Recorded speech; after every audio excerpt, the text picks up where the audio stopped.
In Singapore, I came across books that inspired me, and then I met a couple of teachers from India, and traditional teachers. A couple of them. Then finally, I met one who was willing to teach me.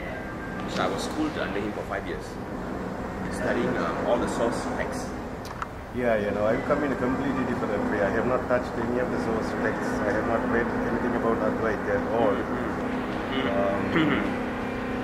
It's very much after the fact that I realized that what I was doing was Avaita. It's interesting because there are many people who also have had similar experiences, and they have not been traditionally schooled. Yeah. I think there are a lot of people in the world, all around the world actually, and then you see today's non-duality scene. You can find people who have also reached out and realized that this is also Advaita, yes, but not dependent on a tradition.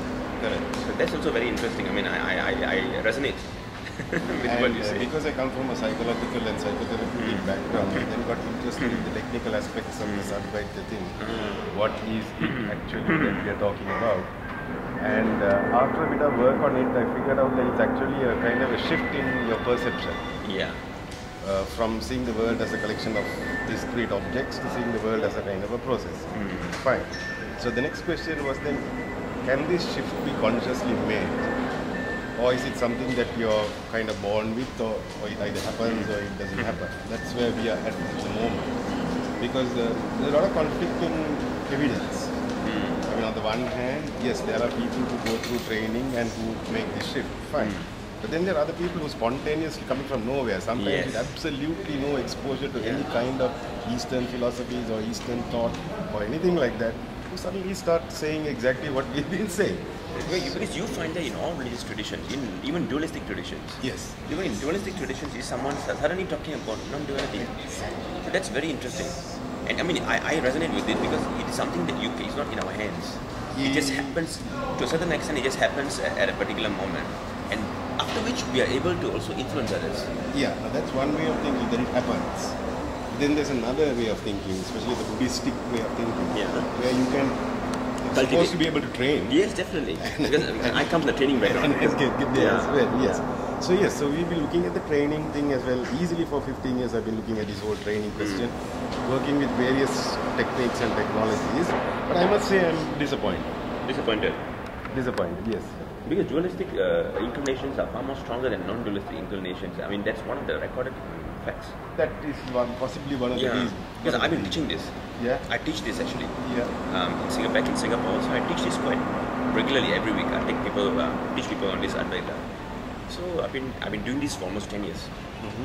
Teaching this, and again, I have also I hit a wall sometimes because the dualistic inclinations, because they are perceptive, because our sense organs and our cognitions are primarily dualistic, and non-dualism is in spite of these dualistic inclinations.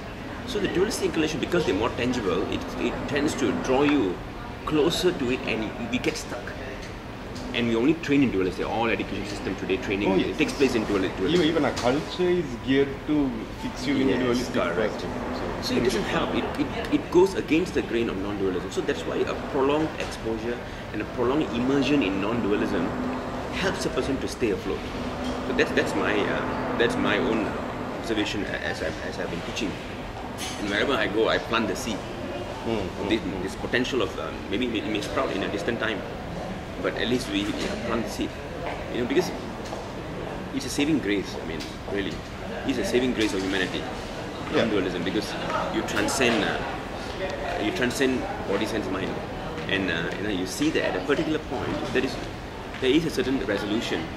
But the good thing that I've observed in your works is that you are trying to, correct me if I'm wrong, that you are trying to transfer this non-dualistic understanding into pragmatic terms. Am I right? True, very much, yes. That's very commendable.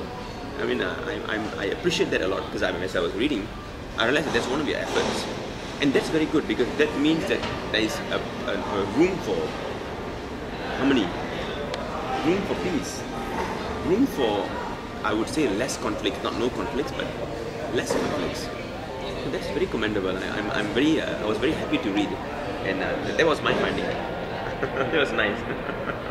And on the technology side, we have found certain things. Now, for instance, you cannot move from a dualistic perspective to a non-dualistic one unless you're willing to give up your identity completely. You know? And that's disastrous for the person who is for the average person. That is that's absolutely disastrous. no way. Because they hold on to their identity because that's a support system. Yeah. The identity that I am so and so is, oh my God, that is something that they hold so dearly that the moment you take it out, they can't survive. They can't survive.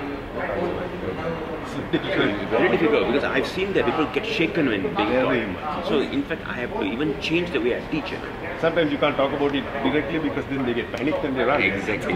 So in Sanskrit we use it called krama. Krama means the way. Methods, and then stages. So I teach in stages so that they don't get shocked. So I will not unleash, all the astras, early. Straight away. Straight away. Yes. You take time, step by step, to teach such that person gets, it's like getting culturalized. Yeah. It's kind of process of enculturalization. That's exactly what it is. And it's very interesting because people talk about getting beyond their ego, getting beyond their identity, cosmic consciousness. But when you take them there, they panic. Yes, exactly. Because it sounds it sounds like airy-fairy to them. That's that. And I must say, because all non-dualistic teachings are very attractive to when you listen, but when you confront it, when you face it, practically you find it very difficult because it takes away your identity. So that's why like what you said, training models, training methods, the way we teach, the pedagogy rather, it's very important in Advaita teachings. And one of the most useful technologies that I have found so far is what is conventionally called as Kundalini. Kundalini. Yeah, now that's conventionally called as Kundalini, and when you talk about Kundalini, everybody knows about Kundalini. Everybody knows about Kundalini. They all know about Kundalini, but they don't know what the hell they're talking about at all, right? So then you take them into the actual practice of it, and then there's again a problem because the whole Kundalini thing is about dropping your identity. Yeah. And it is about shifting your perceptual mechanism. And it is about increasing your neural connectivity in scientific terms. And those are things that people find very, very uncomfortable. But here there are big Kundalini is also shared by both traditions, right? Hindu and Buddhistic tradition, they share the same thing. So that's very good because in the Advaitic tradition, we see the Kundalini as the consciousness or the non-dual consciousness as well. That's a good method actually. Pick something that you're familiar with, something that's conventionally acceptable and already known, using that to reach something that is not known. Yes. Am I right? Yeah, it's very helpful actually, those kind of things. Sometimes it's not helpful also because people have a lot of preconceived notions about what it is, which they've been reading up somewhere and things like that. But yes, as a technology, it is fine. It works really well. Is AdvaitaLoka an organization? No, that's another problem. Now, you cannot put a non-dual process into a dualistic organization. Excellent. All the known organizational structures available in our civilization are basically hierarchical pyramids. Excellent. And this thing simply will not fit into a hierarchical pyramid. I must say that I'm very, very pleased to hear this. Because this is the biggest problem in all traditions. Because they try to get organized to reach out. But non-dualism or non-duality cannot be organized. Cannot be organized like that. It cannot be organized. It is not vertical, it is horizontal. And not only is it horizontal, it's like multi-layered. Layers, you can call it layers or dimensions. Yes, exactly, that's the word. So what I have come up with actually is I've been looking at this network. Because the network is dynamic in the first place. Yep. And it is multi-dimensional. You can have networks within that. You have a whole hierarchy of networks, in fact. That seems to be a good way to go. But then the problem is there's nothing much we know about networks. We have very little knowledge about networks. We have some vague idea about what the structure looks like from a visual perspective, but we know nothing about the dynamics of a network or how to network. Most people think networks is going to a cocktail party, you visiting Canada. That's what they think networking is, but no way. This is something completely different. See? Well, we can learn from our bodies, we can learn from nature. There are a lot of networks in nature. Nature seems to work with networks. We can learn something from there. But still, even in the scientific field, it's very, very new. And one thing I try to do is I try to work with science. I don't take the position that we are totally opposed to science or that there's a irreconcilable gap. No, we are willing to work with science, okay?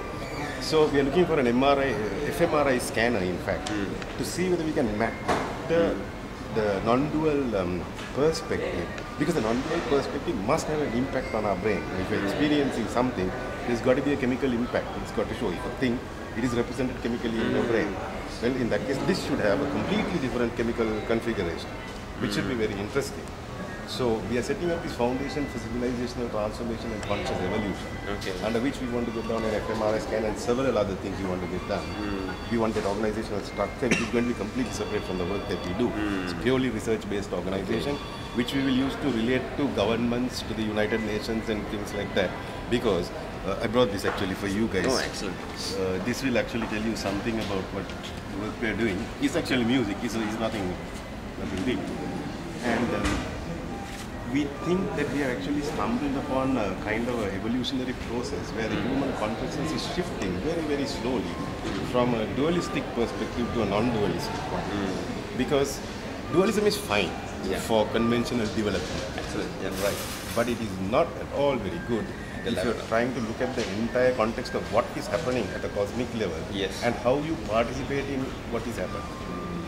So we think that if civilization is going to survive, we have to make this shift. I think enough of us have got to make this shift to be able to restructure the entire thing, including our technology and everything like that. Of course, no one person can do that alone, and no organization can do that because it will screw up. It will duplicate itself immediately. Yeah, very good. Yeah. So it's got to be a network which is able to engage the existing infrastructure and structures, transform them little by little. Which means linking up with the UN, which means linking up with, like, take India, 150 social institutions doing solid research. What happens to that research? Goes to the government, some politicians, they cannot understand what the hell that is. They don't know how to take action about it. It doesn't go up. It goes into some bookshelf, something is forgotten. Right? But we can use that information. We can use that information, like you will see in this, we can package it and we can start advocating certain concrete measures, because people in the dualistic perspective always want concrete. Yeah. Tell me what to do. Correct. Okay, fine.